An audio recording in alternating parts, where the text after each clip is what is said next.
There's just something about the Ducati 900 SS. I think it has to be one of my favourite Ducatis of all time. And it's probably Don's also, because he bought one many years ago. For some reason he sold it and then later decided that it was a mistake, so he bought another.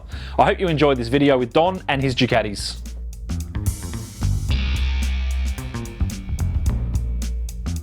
My name's Don and I've been riding for about 54 years. I grew up in a family that had absolutely nothing to do with machinery, but I found myself living next door briefly to a group of 5 young brothers who loved motorbikes, loved engines. I started getting really interested in their engines.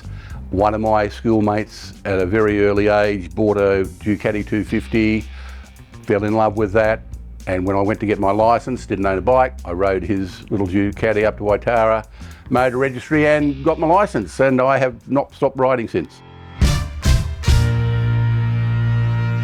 My first bike actually was one I never got going. It was a Harley Davidson 1012, a 1250 Harley Davidson, which was about 1946, same sort of idea as the WLA.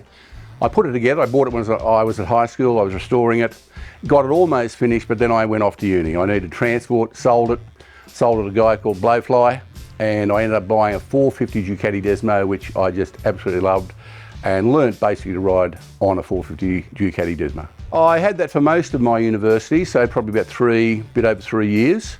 Sold it at the end of the day because I was broke.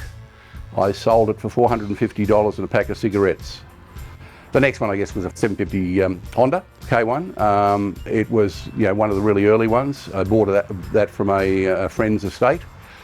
Look, the one I really loved was a 900 SS Ducati 1975 version. Didn't know at the time only 80 of them came into the country. There's only about 240 of them, 250 of them made. Sold it, and and many years later, after a succession of other bikes, I came across my current 900 SS, which is a 76 model, and love it. It's my pride and joy, although the little 452 is up there. I love it, beautiful stylish little machine, and I'm building another 450 that I'm hoping to put back into much the same sort of shape as the original 450 that I owned way back in 1971.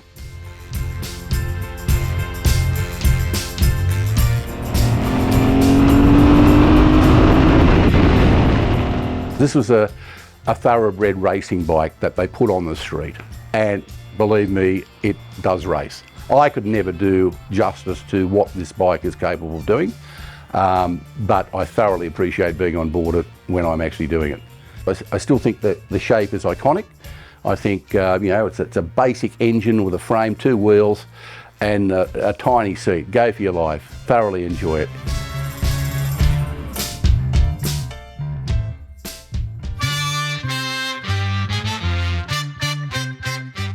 Really the only mod but it was a very important mod for me, because it was actually quite a scrappy machine when I bought it. A lot of things weren't working properly and parts were just not quite up to scratch, but the previous owner had put it back to a right-hand gear change. The original 75 that I owned was right-hand. The 76 model the Americans made them all change to left-handed to comply with their requirements, and that first 76 gear change is pretty well recognised as not terribly good, very sloppy, very indirect. So when he put it back to the right-hand side gear change, I thought, fantastic modification, left it at that. So it's basically a 76 model with a right-hand gear change. What else I've done to that basically is put it back to as original as I can. It's obviously got some upgraded things, like it's got an electronic ignition system that is far more modern than the original one. It's got a big end now, which is the larger step big end. It's got higher compression piston. So there's things like that, but fundamentally it is a 76 model that I think everything that I could do to it to make it the most rideable and best version of itself has been done to it. So yeah. I think they just have a charm of their own. I mean, they are just beautifully balanced, beautifully engineered motorcycles that they're just the most delightful bikes to ride. They are solid, you've heard the expression on rails, they are on rails. Incredibly torquey engine, great note. I mean, the great sound.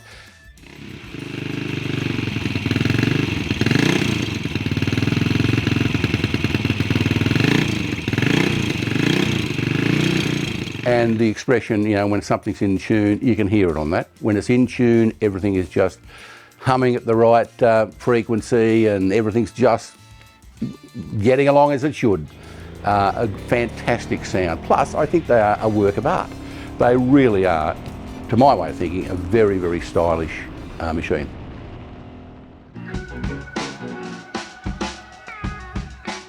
There's just something about being on a motorcycle, being, you know, travelling through space and being very conscious of the elements, you know, on you as you travel through space. This is totally different from being in a car in a cocoon, separated from what you're seeing. I mean, you're looking at the world totally different, and there's an exhilaration in that, you know, and I think you're just far more in touch with your immediate surrounds, and I think that is, you know, a wonderful experience. I mean, you can become a little too in touch with your immediate surrounds when you come adrift in a corner, but that's another story. Look, one of the best rides I ever had, it was just for the, you know, I know the experience of it, was coming back from the Alice Springs. I rode back from Alice Springs to Brewarrina, and leaving Cooper Pedy early in the morning. The sun hadn't come up, the moon's still in the sky. The landscape was just magic, you know, just this pockmarked landscape of, you know, diggings for opal diggings, and so the colours were pink, you know, the sun was just starting up, purples, pinks, and this little ribbon of tar disappearing down, you know, to the horizon. And I was on board a GS 100 BMW, which wasn't a small bike, but in that context it felt pretty small. But it was just a delightful sensation. It was just a wonderful visual, oral experience being out there. I was the only thing on the road. You know, as I say, the colours and the landscape was just stunning. No, there's no such thing. I buy the Just Bikes magazine, or my daughter subscribed for me. I go through it every month and circle each of the bikes I want. You know, I'm going, well, I want one of those. I have no idea. Look, I love some of the old British stuff. You know, I had a BSA 500. I'd love a Gold Star. I'd love a couple of the old AJS Signals. But I don't want any more bikes. You know, I enjoy riding what I've got, and I don't get on them anywhere near as much. Well, I guess I know them. You know, I grew up with them. I didn't grow up with the technology that we find on bikes now. These have got carburetors on them. I can muck around with carburetors. In fact, I constantly have to muck around with carburetors. You know, if I leave them stand too long, I've got to drain them and do all sorts of things. Yeah, they're a bit of machinery I can understand, I can work with. I mean, I have pulled Ducati engines apart and put them back together myself. Okay, I can do that. I'm not a mechanic, but I can do that. I wouldn't know where to begin, I think, in a lot of modern machinery. I'd be intimidated by it. So the simplicity of them, I think, is something, but I also think the simplicity is part of the charm of them. Bikes now, I'm sure, have got ABS, well, I know they've got ABS, I've got ABS in the Beamer, but, you know, traction control and, you know, God knows, lean control, or who knows, everything. I mean, to me, that's making probably for safer, more secure riding. I didn't get on that to be safe and secure as a young man. I got on that to have a, you know, bit of a wild time, and did, you know, and got myself into situations that were adrenaline-inducing to say the least. But I enjoyed that, and I think there's something about the rawness and the, you know, the antiquated technology, if you like, that lend itself to that rawness rather than the sophistication of modern machinery. The other thing I've got to say is I fit on that. I don't fit on a modern Ducati. That's a long wheelbase machine. I actually fit on it, and I have tried riding modern stuff. I had a little Bermotor DB1 at one stage. Somebody had lent me for a couple of years, actually. I could barely ride at long distance because I just didn't fit.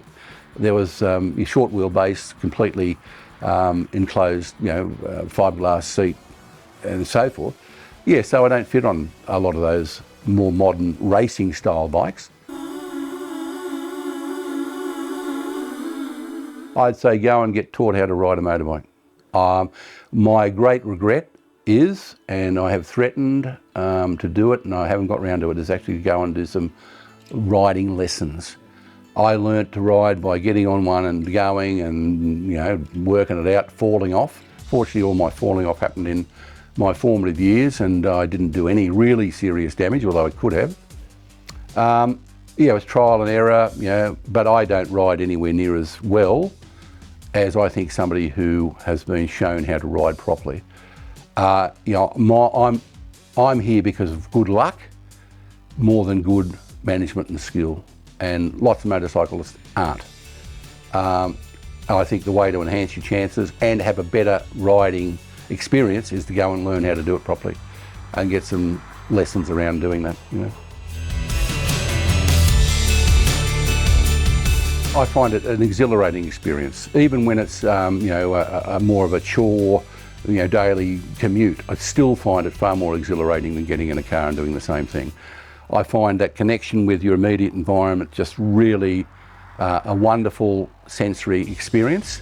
I like the fact there is skill actually involved in doing something on a motorcycle where there's no, well, I don't think the skills of driving a car and commuting and so on are anything like the skills you have to bring to bear riding a motorcycle. I love the oral, I love the sensory, I love the smell, all of it. It's just a great, raw, exciting experience.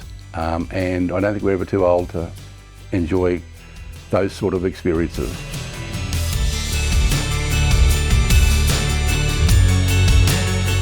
Thanks for watching, and if you like this video, hit that like button and subscribe to the channel.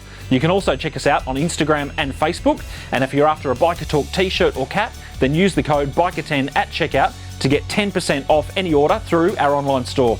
We've also set up a Facebook group that's becoming a bit of a community where people ask questions and help troubleshoot. That's all for today, and remember, you can't buy happiness, but you can ride a motorcycle, and that's kind of the same thing.